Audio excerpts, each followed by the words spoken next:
So, good morning, dear students.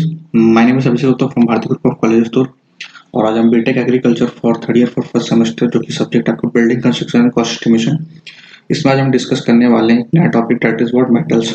ठीक है, आज हम क्या डिस्कस करेंगे? मेटल डिस्कस करेंगे। ठीक है, ये मेटल्स हमारे पास दो टाइप्स के होते हैं। ठीक है, और एज हम इसको ये जो मेटल्स का हम डिस्कशन करेंगे एज अ कंस्ट्रक्शन पर्पज के हिसाब से बात करेंगे। ठीक है, हमको ज़्यादा डीप में नहीं जाना है मेटल्स के बारे में क्योंकि वो मेटलर्जी का पार्ट है। ठीक है, मेटल्स का बनता कैसे है, बट हमको बस यहाँ पे बस बेसिक्स जानने मेटल्स के बारे में जो कि हमको कंस्ट्रक्शन पर्पस में यूज करने हैं और उसकी कुछ प्रॉपर्टीज जाननी है। तो देखो, मेटल्स क्या होता है? मेटल्स दो टाइप्स के होते हैं। एक होता है आपका फेरस मेटल्स, दूसरा होता है आपका नॉन फेरस मेटल्स। मतलब कि क्या, फेरस मेटल्स को हमने डिवाइड किया है, सॉरी, मेटल्स को हमने डिवाइड किया है फेरस मेटल्स में, नॉन फेरस मेटल्स में। अब ये फेरस मेटल्स क्या होता है, नॉन फेरस मेटल्स क्या होता है, इसको समझना पड़ेगा। देखो, वो मेटल्स जिसमें आपके आयरन के कंटेंट प्रेजेंट हो, वो कंटेंट जिसमें आपके आयरन के कंटेंट प्रेजेंट हो उसको हम क्या बोलेंगे? फेरस मेटल्स बोलेंगे। और वो मेटल्स जिसमें आपके आयरन के कंटेंट नहीं प्रेजेंट हो उसको हम क्या बोलेंगे? Non ferrous metals. ठीक है, एग्जाम्पल, फेरस मेटल की अगर एग्जाम्पल की बात करूँ तो आयरन सबसे बेस्ट एग्जाम्पल है। ठीक है, क्यों? उसमें पूरा आयरन प्रेजेंट होता है, आयरन से बना होता है, आयरन ओर से बना होता है। दैट इज नेक्स्ट है आपका नॉन फेरस मेटल। इसका अगर एग्जाम्पल की बात करूँ तो that is what? Aluminium, lead, निकल, कोबाल्ट, मैग्नीशियम एक्सेट्रा। ठीक है, बहुत सारे हमारे पास नॉन फेरस मेटल्स हैं। और वही अगर मैं फेरस मेटल्स की हम बात करें तो वो आयरन था, और भी वो आयरन कहाँ से मिलता है हमको? वो आयरन हमको मिलता है, ऑब्टेन्ड होता है फ्रॉम आयरन ओर से। ठीक है, अब ये आयरन ओर हमको कहाँ से मिलता है? अगर हम एग्जांपल लो भिलाई स्टील प्लांट्स की, तो भिलाई स्टील प्लांट्स में जो आपका स्टील बनता है ये किससे बनता है? आपका आयरन ओर से। और ये आयरन ओर कहाँ से आता है? ये आयरन ओर आता है हमारे दिल्ली दादरा से, रावघाट से। ठीक है, यहाँ पे हमारे क्या है? पहाड़ माइंस है यहाँ पे, किसके? हमारे आयरन ओर्स के। और इन आयरन ओर्स को वहां से निकाल करके क्या किया जाता है? भेजा जाता है हमारे स्टील प्लांट्स में, ताकि इसका ट्रीटमेंट कर सके। ट्रीटमेंट करके इसको हम क्या कन्वर्ट कर सके? हम स्टील्स में, आयरन में कन्वर्ट कर सकें। ठीक है, ठीक है।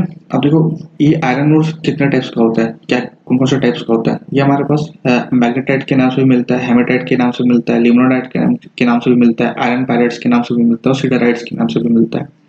ठीक है, इनसे हमको क्या मिलता है? ये तो है आयरन ओर्स, जितने ही मैंने नाम लिए, इन आयरन ओर्स से हमको क्या मिला? आयरन मिला।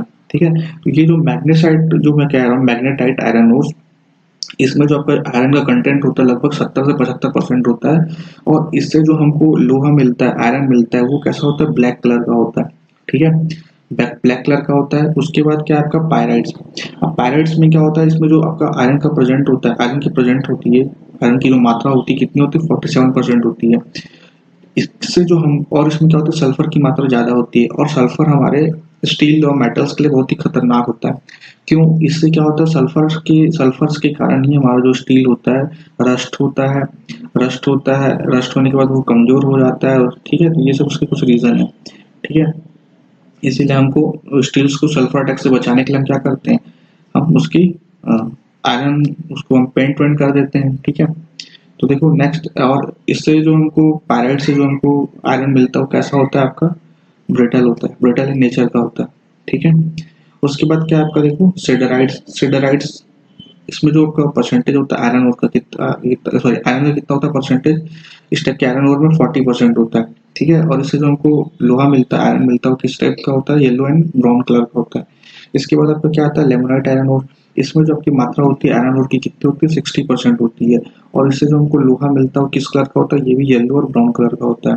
ठीक है, अब देखो, ये चारों को हम सबसे बहुत कम यूज करते हैं। सबसे कम यूज किया जाता है आयरन हमारा बनाने के लिए। सबसे ज्यादा हम इसको यूज करते हैं ना हमारे भिलाई स्टील प्लांट्स में, या फिर हमारे जो स्टील हमको बनाना होता है अच्छी क्वालिटी का, वो हम उसके लिए यूज करते हैं हेमेटाइट। हेमेटाइट आयरन ओर्स, इसमें भी जो परसेंटेज होता है आयरन का वो कितना होता है? आपका 70% होता है।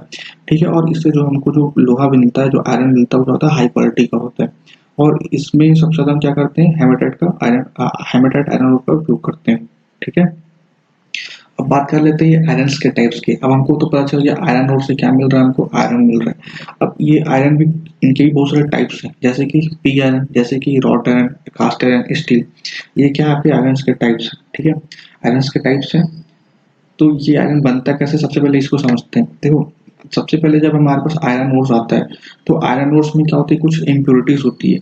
ये इम्प्योरिटीज को दूर करके हम क्या करते हैं, आयरन्स बनाते हैं। कैसे बनता है, देखो देखो यहाँ पे लिखा हुआ after removing the impurities from ore its calcined and deoxidized to remove sulfur, the resulting metal is pig iron। मतलब कि क्या, आयरन ओर को हमने क्या किया, गर्म किया और उसको क्या किया, डीऑक्सीडाइज किया। ठीक है, देन उसमें से हमने क्या किया, उसको डीऑक्सीडाइज करके हमने रिमूव कर दिया, उसमें फिर जो भी सल्फर के कंटेंट प्रेजेंट होंगे उनको रिमूव कर दिया और इससे जो हमको आयरन मिला वो क्या है, हमको मिला पिग आयरन। अब ध्यान दो, आयरन बनाते टाइम इसके जो मेन इंग्रेडिएंट्स होते हैं वो होते हैं आपके कार्बन एंड सिलिका इनके। ठीक है, कार्बन का परसेंटेज ही आपका डिपेंड करता है हमारे स्टील्स के स्ट्रेंथ पे, डक्टिलिटी पे। ठीक है, कि कार्बन का अगर आप परसेंटेज बढ़ाओगे तो क्या होगा, आप कार्बन का परसेंटेज बढ़ाने से क्या होगा, स्टील का आयरन का क्या होगा, स्ट्रेंथ तो बढ़ जाएगी बट क्या हो जाएगी, डक्टिलिटी कम हो जाएगी।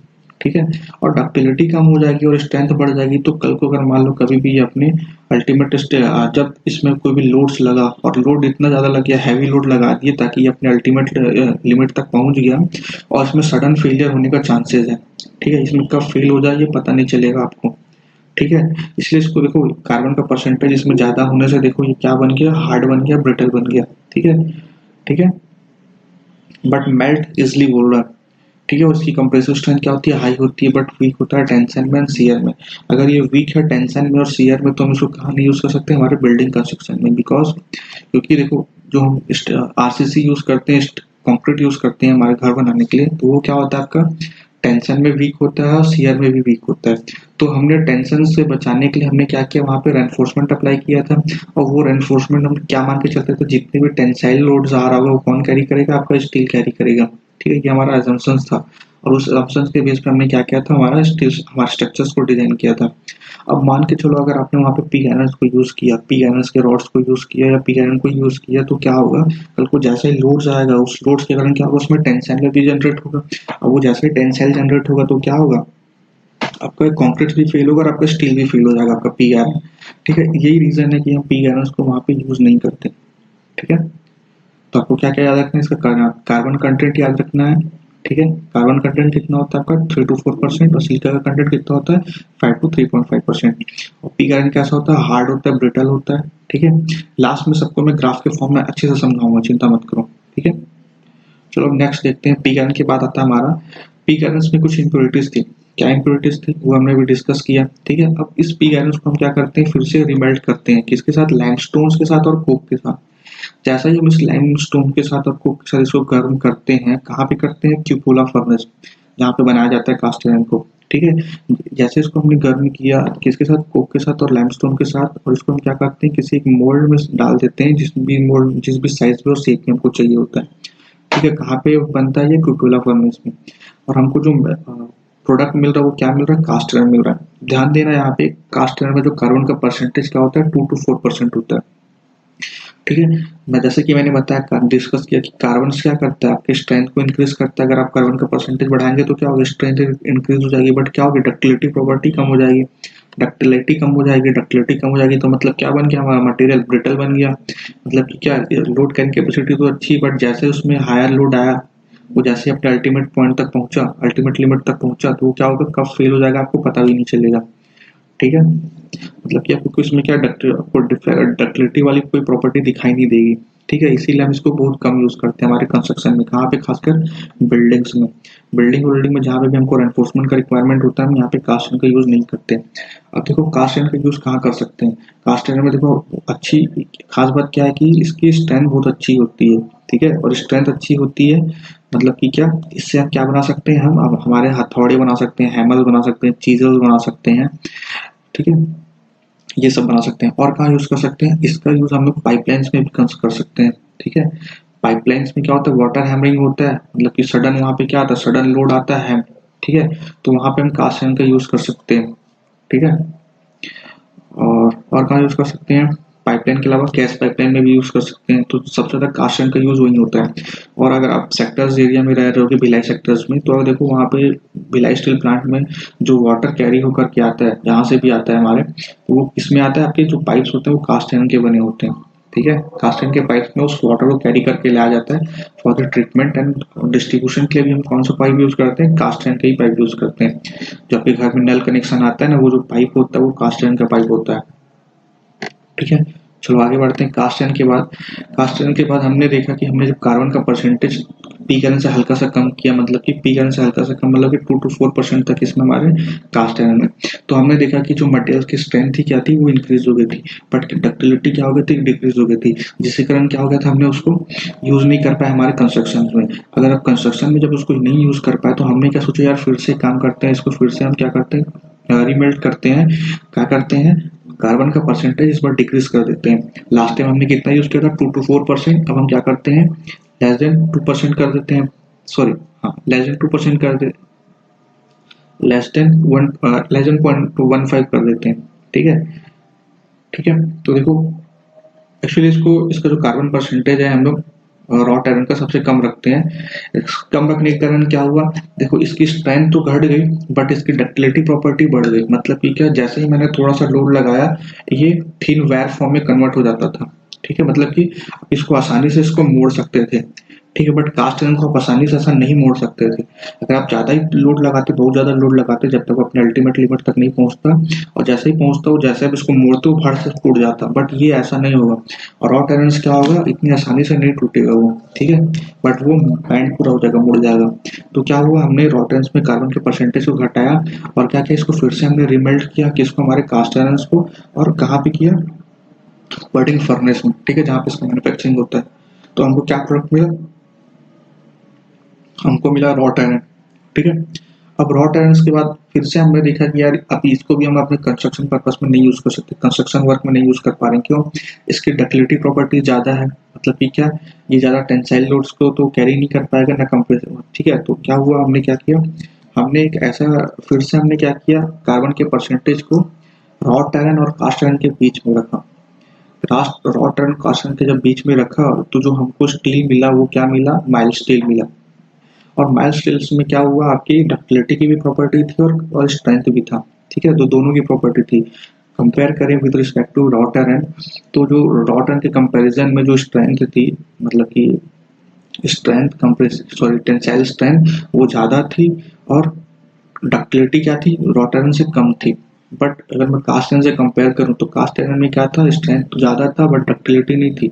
तो अगर कंपेयर स्ट्रेंथ की अगर बात करूं तो जो स्ट्रेंथ थोड़ी कम थी कास्ट आयरन से, बट जो डक्टिलिटी प्रॉपर्टी थी वो ज्यादा थी, ठीक है, कास्ट आयरन की कंपैरिजन किसके, माइल्ड हमारे स्टील्स की, ठीक है। तो देखो यहाँ पे क्या लिखा है, steel is most suitable building material, मतलब कि जो आप आज के डेट में अगर आप देखते हो रॉड, जो भी हम स्ट्रक्चरल स्टील्स यूज करते हैं या फिर जो भी हम रेनफोर्समेंट बार्स यूज करते हैं हमारे हमारे बिल्डिंग के डिजाइन में या बिल्डिंग्स में, वो कौन सा होता है, माइल्ड स्टील होता है, या फिर यही स्टील्स की हम बात करें, यही स्टील्स होता है, ठीक है। अब ये क्या बोलते हैं, most suitable building material among all metallic materials, ठीक है। जितने भी हमने मेटेलिक मटेरियल्स पढ़े उनमें सबसे ज्यादा यूज किया जाने वाला ये बिल्डिंग मटेरियल है, ठीक है। By suitably controlling the carbon content, जैसे मैंने बताया कार्बन के कंटेंट को हमने क्या किया, कंट्रोल किया, रॉट आयरन से कम, रॉट आयरन से थोड़ा सा बढ़ाया, कास्ट आयरन से थोड़ा सा कम किया, मतलब कि इनके बीच में हमने ला करके कहीं पे इसको प्लेस किया, रखा, ठीक है। जितना भी परसेंटेज चाहिए हम वो डिटरमाइन कर लेते हैं, ठीक है।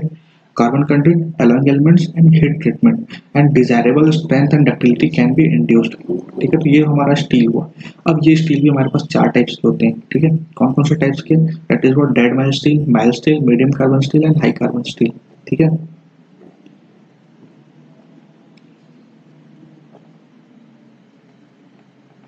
ठीक है, तो देखो डेड माइल्ड स्टील्स क्या होता है, सबसे हम कम यूज करते हैं, इसका जो कार्बन परसेंटेज क्या होता है, 0.15%, ठीक है। और जो माइल्ड स्टील होता है इसका जो कार्बन परसेंट कितना होता है, 0.3 to 0.15%, और जो मीडियम कार्बन स्टील होता है कितना होता है, 0.3 to 0.8%, and high carbon steel कितना होता है आपका, 0.8 to 1.5%, ठीक है। बहुत इंपॉर्टेंट रोल प्ले करता है आपका ये सब कार्बन परसेंटेज, ये आपको याद रखने पड़ेंगे कार्बन परसेंटेज। अब बात कर लेते हैं इसमें पहला टाइप का, that is what mild steel, जो सबसे ज्यादा हमारे कंस्ट्रक्शन में यूज किया जाता है, ठीक है। तो देखो देखते हैं माइल्ड स्टील क्या बोलता है, इसको हम एक और नाम से जानते हैं, that is what low carbon steel के नाम से जानते हैं, और इसको क्या बोला जाता है, सॉफ्ट स्टील भी बोला जाता है। इसमें क्या होती है, मेलेबिलिटी की भी प्रॉपर्टी होती है, डक्टिलिटी भी होती है, टफ भी होता है, और क्या होता है ये मोर इलास्टिक होता है किसके, रॉड लगन से। ये समझेंगे क्या है elastic properties, plastic properties, malleable properties, ठीक है। देन नेक्स्ट है it can be easily welded and forced, ठीक है, ठीक है। तो देखो ये तो हो गया क्या हमारा माइल्ड स्टील। सुनो नेक्स्ट है, नेक्स्ट क्या देखो, ये जो स्टील है इसमें क्या होता है, रस्ट जल्दी बहुत जल्दी लगता है, और क्या होता है ये जल्दी मैग्नेटाइज हो जाता है, ठीक है। इसकी जो स्पेसिफिक ग्रेविटी कितनी होती है, लगभग 7.3 अप्रॉक्स, ठीक है। इसकी जो अल्टीमेट कंप्रेसिव स्ट्रेंथ होती है, डेट इज व्हाट 800 से लेकर के 1200 मेगा पास्कल या फिर न्यूटन पर एमएम स्क्वायर, ठीक है। ये जो होती है इसकी अल्टीमेट टेंसाइल स्ट्रेंथ, जो कि हमको डिजाइनिंग में बहुत ज्यादा हेल्प करती है, ठीक है, डेट इज व्हाट 600 टू लेकर के 800 मेगा पास्कल तक हो सकती है, ठीक है। नेक्स्ट इसका एप्लीकेशन क्या होगा इस स्टील का, देखो इसका स्टील्स का एप्लीकेशन ये है कि हम इसको रेनफोर्समेंट बार्स के रूप में ऐसे यूज कर सकते हैं, जो कि आपका जब कभी भी आप कंक्रीट का घर बनाते हैं तो वहाँ पे जो रेनफोर्समेंट स्टील होता है उसके उसके उस जगह पे हम इसको भी यूज कर सकते हैं, ये स्टील्स को, ठीक है, यही स्टील्स वो होते हैं। नेक्स्ट इसका हम कहाँ यूज कर सकते हैं, हम इसका यूज कर सकते हैं हमारे सीट पाइलिंग वॉल्स में, ठीक है। अब सीट पाइल्स वॉल्स क्या होता है, जब हैवी कंस्ट्रक्शन करते हैं, ठीक है, और वहां पे क्या होता है, जैसे कि मान लो कि मेरे को कोई अंडर वाटर रिवर में मेरे को क्या करना है, कोई कंस्ट्रक्शन करना है। अब रिवर में कंस्ट्रक्शन करना हुआ तो मेरे को जैसे कि कॉलम कास्ट करना है वहाँ पे। अब कॉलम के लिए मेरे को क्या करना है, वहाँ पे मेरे को सबसे पहले वहाँ पे क्या करना है, पानी को रिमूव करना पड़ेगा। पानी को रिमूव करना पड़ेगा तो कैसे करते हैं, वहाँ पे सीट पाइल का यूज करते हैं, ठीक है। उस सीट पाइल्स के थ्रू क्या करते हैं, कैसन डैम बनाते हैं, और उस कैसन डैम्स के थ्रू क्या करते हैं, वाटर को रोक करके रखते हैं ताकि उसके अंदर एंटर मत हो जाए, ठीक है। और कहाँ यूज कर सकते हैं, मतलब रूफ कवरिंग के रूप में भी इसको यूज कर सकते हैं। और कहाँ यूज कर सकते हैं, रोल सेक्शन, जो क्या जब आप स्टील डिजाइन पढ़ते हो तो वहाँ पे रोल सेक्शन पढ़ते हो, वो रोल सेक्शन भी यही होता है, ठीक है। नेक्स्ट है आपका, देखो नेक्स्ट क्या है आपका, मीडियम कार्बन स्टील या फिर high tensile steel. Medium carbon steel मतलब क्या है, जो कार्बन का परसेंटेज है कितना आपका मीडियम है compare to high carbon and low carbon steel, ठीक है। इसको हम और क्या बोलते हैं, हाई टेंसाइल स्टील्स भी बोलते हैं। कहाँ पे यूज किया जाता है, ये आपका यूज किया जाता है कि प्रीस्ट्रेस कंक्रीट स्ट्रक्चर्स में, मतलब कि क्या, वो कंक्रीट स्ट्रक्चर्स जो पहले से ही हम उसको प्रीस्ट्रेस करके बनाया जाता है। जनरली इसका यूज कहाँ पे हम करते हैं, ब्रिजेस व्रिजेस में हम इसको यूज कर सकते हैं, क्योंकि वहाँ पे जनरली आजकल जो हम ब्रिजेस बना रहे हैं क्या होता है, वहाँ पे प्रीस्ट्रेस स्ट्रक्चर्स यूज करते हैं, ठीक है।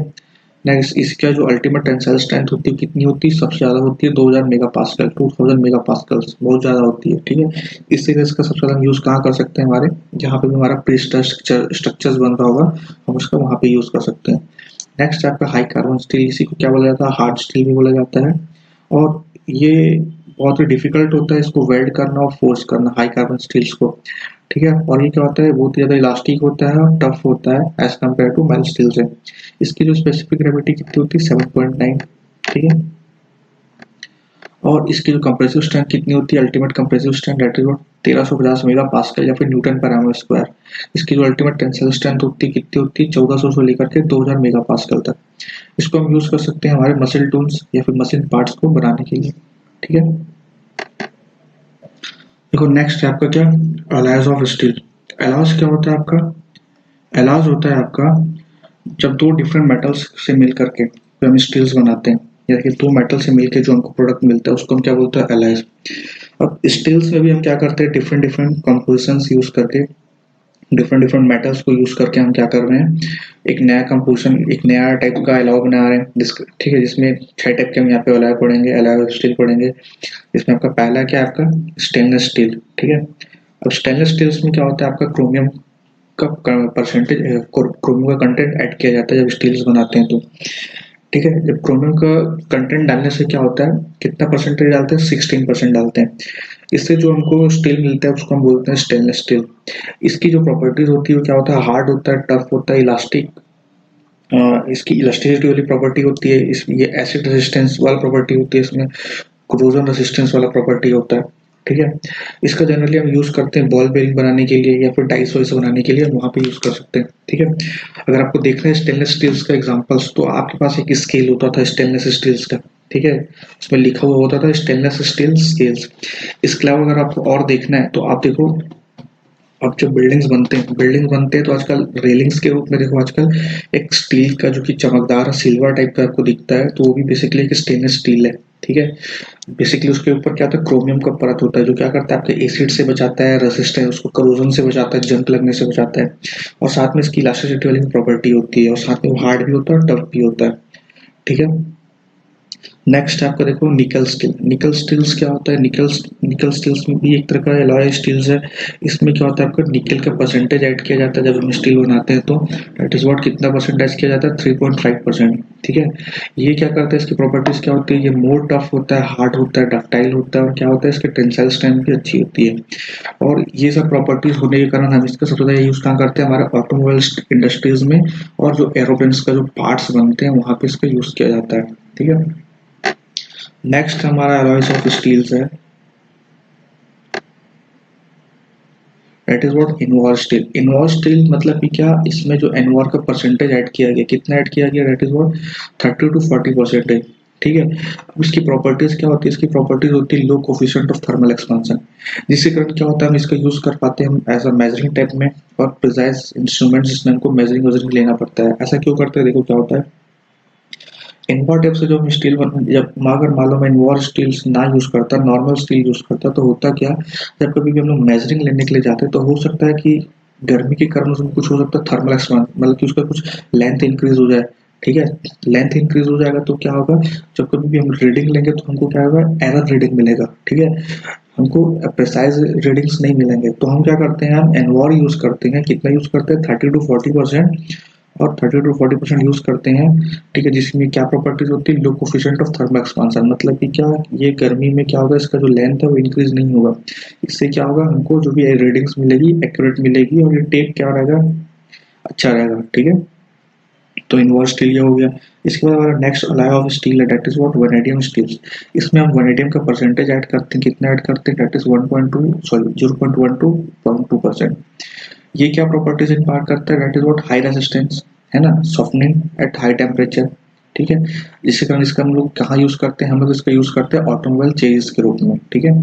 चेसिस बनाने में इसका यूज किया जाता है वैनेडियम स्टील्स का। नेक्स्ट है आपका टंगस्टन स्टील। टंगस्टन स्टील्स में जो टंगस्टन की जो मात्रा होती है कितनी होती है, 14 to 20%, 14 से 20%। ठीक है।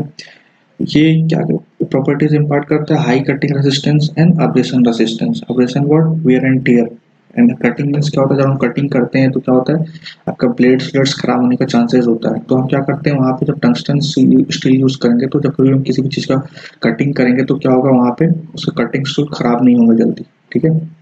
आप किसी भी चीज़ को आप आसानी से काट सकते हो। तो जनरली इसका टंगस्टन स्टील अपन कहाँ यूज़ करते हैं, ड्रिलिंग मशीन्स में यूज़ करते हैं, या फिर ऐसी जगह जहाँ पे हमको कोई हाई स्पीड टूल्स बनाने हो। ठीक है। तो ये हो गया आपका टंगस्टन स्टील। लास्ट है आपका, देखो लास्ट है आपका, it is what manganese steel. ठीक है। मैग्नीस का परसेंटेज कितना होता है यहाँ पे, 12 से 15%। कहाँ इसकी क्या प्रॉपर्टीज इम्पार्ट करता है, high electrical resistance, high strength, toughness, hardness. ठीक है। ये इसकी प्रॉपर्टीज है। इसका यूज हम कहाँ कर सकते हैं, हम इसका यूज कर सकते हैं रेलवे क्रॉसिंग्स में, या फिर जो भी जॉइंट्स होते हैं वहां पर हम इसका यूज करते हैं इस टाइप के स्टील्स का। ठीक है। तो ये तो हो गया हमारा, हम एलॉयज भी जान गए, एलॉयज ऑफ स्टील जान गए, स्टील जान गए कितने टाइप के स्टील्स होते हैं। ठीक है। हम कंस्ट्रक्शन में कौन से स्टील्स यूज करते हैं ये हम तो जान गए। अब मेरे को जो मेन चीज समझाना था, ठीक है, बेसिकली मेरे को जो समझाना था वो था माइल्ड स्टील का स्ट्रेस स्ट्रेन कर्व। ठीक है। और मैं इसको क्या करूंगा, कंपेयर करूंगा हमारे कास्ट आयरन और रॉट आयरन के साथ, कि हमने क्या सोच, इसमें से क्या प्रॉपर्टीज थी इस स्ट्रेंथ कर्व को, क्या आपको समझ में आया कि हम इसका डिफरेंट डिफरेंट जगह इसका यूज कर रहे हैं। तो उसके लिए मैं ग्राफ बना रहा हूँ यहाँ पे। ठीक है। तो देखो, जब ये वाई एक्सिस में मैं क्या रख रहा हूँ, स्ट्रेस को रख रहा हूँ, और एक्स एक्सिस में मैं क्या रख रहा हूँ, स्ट्रेन को। ठीक है। स्ट्रेन को रख रहा हूँ। तो देखो मैं यहाँ पे क्या कर रहा हूँ, ग्राफ बना रहा हूँ, किसका ग्राफ बना रहा हूँ, मैं यहाँ पे ग्राफ बना रहा हूँ कास्ट आयरन का। तो जब मैं कास्ट आयरन का ग्राफ बनाता हूँ तो ग्राफ देखो कुछ इस टाइप से बनता है, और जब मैंने रॉट आयरन का जब ग्राफ ड्रॉ किया तो कैसा ड्रॉ हुआ, इस टाइप से ड्रॉ हुआ। ठीक है। ये क्या है हमारा रॉट आयरन।